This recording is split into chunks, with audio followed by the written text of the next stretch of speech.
The coalition, led by Sri Lanka's new president, has secured a parliamentary majority and is on course for a landslide victory in parliamentary elections. With the votes counted now, Anura Kumara Dissanayake, his left-wing National People's Power, has more than 60% of the votes. The result is a boost for Mr Dissanayake, who was elected president in September on a promise to combat corruption. Well, with me is our South Asia regional editor, Anbarasan Ethirijan. Hello, thank you so much for joining us here. Take us through why this election victory is so important. It's an unprecedented victory for President Anura Kumara Disanayake's coalition, because now the final results are out. They've got a nearly two-thirds majority. First of all, in Sri Lanka, the presidency is executive presidency, so he holds a lot of power, and now he controls parliament as well. So that helps him to push through economic reforms and constitutional reforms, what he was campaigning before. The most important thing is now the dissatisfaction of the people, the electorate, over the established political parties, because this is a complete transformation of the political landscape in Sri Lanka.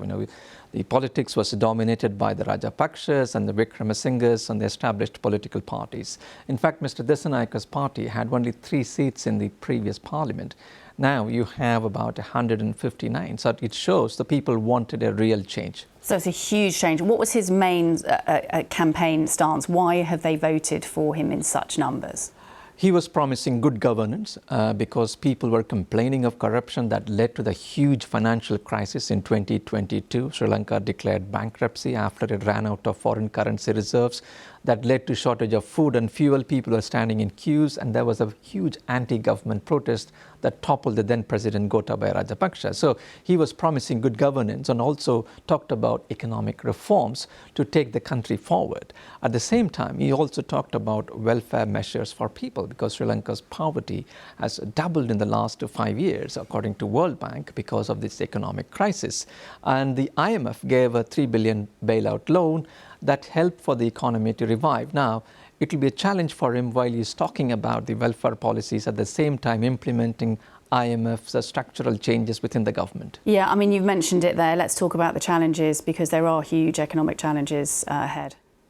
First and foremost, the high cost of living. That's what many Sri Lankans are complaining about. A loaf of bread, a milk powder, or a bag of rice, they're costing more than what it used to cost some years ago. So people are struggling.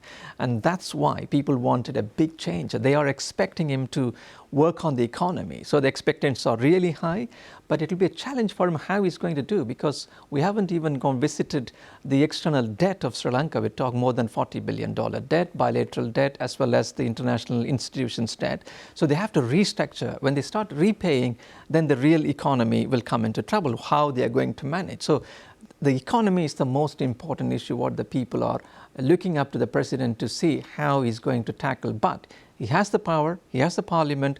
We have to wait and see what changes he's going to bring in.